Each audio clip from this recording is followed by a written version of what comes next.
आपका मुंह कौन दिया? हाथ कौन दिया? तो परमेश्वर के लिए इस्तेमाल होना चाहिए कि नहीं होना चाहिए? हालेलुया। हम लोग आज कुछ बातों को सीखेंगे। हम जानते हैं कि आप लोग सीखने के लिए आए हैं। प्रभु ने सिखाने के लिए हमें अभिषेक किया। बहुत हमारे भाई सुकुमार का कहना था कि हम लोग उसी 7 बातों को दोहराना है ना? तो हमारे साथ जितने लोग हैं, सबसे पहले जिनके पास बाइबल है तो वो लोग बाइबल को ले ले। उन लोग भेजना हम लोग आइए, हम लोग प्रार्थना करेंगे, अपनी आंखों को बंद करेंगे। प्रभु जी हम धन्यवाद देते हैं पवित्र महान सामर्थ्य परमेश्वर खुदा बन बात एक बार फिर से हम धन्यवाद के साथ तेरी वेदी के सामने आते हैं। बड़ी दीनता निर्मता के साथ प्रार्थना विनती करते परमेश्वर, इस समय उस वचन के लिए प्रार्थना करते प्रभु। इस वचन पे तू आशीष कर परमेश्वर, ताकि ये वचन परमेश्वर हर एक सुनने वाले उसके हृदय को प्रभु जी खोले।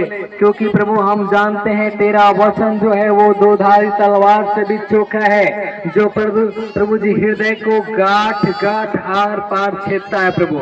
जैसे प्रभु जी तूने प्रभु जी अपने प्रभु जी भविष्यवक्ताओं को द्वारा बातचीत किया, ये वचन को उनके मनों में उनके हृदय में दिया प्रभु अपनी आत्मा के द्वारा। उसी आत्मा का अभिषेक को चाहते हैं इस समय। पवित्र आत्मा प्रभु आप हमें अभिषेक कर, ताकि ये वचन प्रभु जी हमारे द्वारा नहीं, वो तेरे और तेरी आत्मा के द्वारा प्रभावित होकर प्रभु जी हर एक सुनने वाला को मिला। और जितने लोग सुने प्रभु उनके हृदय को तू खोल दे, ताकि ये वचन उनके हृदय रूपी पट्टियों में हो, ताकि वो वचन पर चलकर प्रभु जी तेरे नाम की महिमा करने वाले और हर एक जीवन से तेरे नाम की महिमा और प्रशंसा बढ़ाई निरंतर निरंतर होते रहे। आमीन।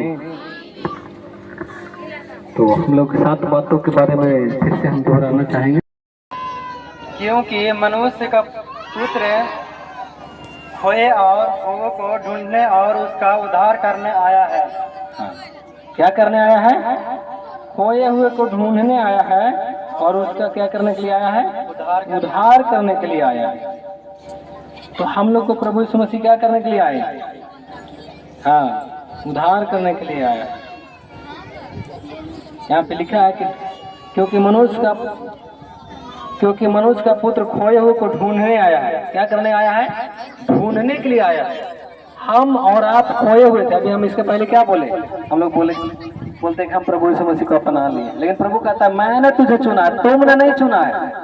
हम में से कोई प्रभु को चुना नहीं है, याद रखिएगा।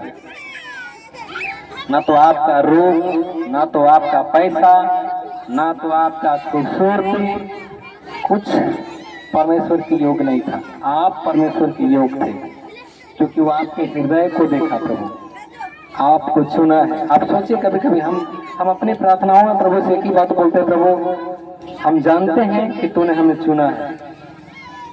क्योंकि इस संसार में हम बहुत सारे लोग रूपवान थे, बहुत से लोग धनवान होंगे, बहुत से लोग ज्ञानवान होंगे, लेकिन प्रभु फिर भी हमको चुना है, आपको चुना है। सोचिए कभी कभी कि हमको चुना है प्रभु, लेकिन औरों को क्यों नहीं चुना? आपके पास बड़े बड़े लोग होंगे, आप जानना है हमको उद्धार करने के लिए प्रभु चुना है, हमको ढूंढ कर निकाला है। तो पहला बात जो था क्या था? प्रभु यीशु मसीह किस लिए आया?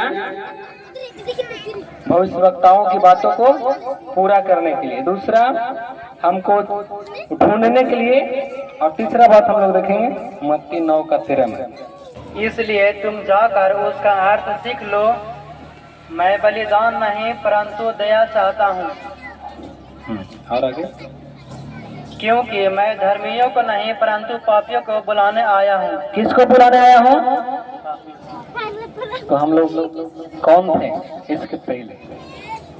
यीशु मसीह से पहले कौन थे हम लोग? पापी थे।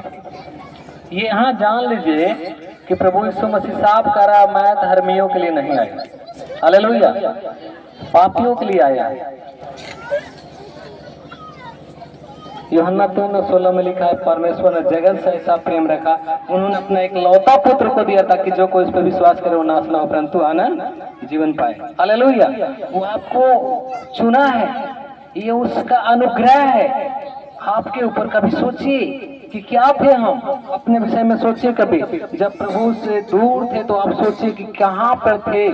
हम अपनी प्रार्थनाओं में एक ही बात बोलते हैं, प्रभु हम जानते हैं हम पाप के दलदल में फंसे हुए थे।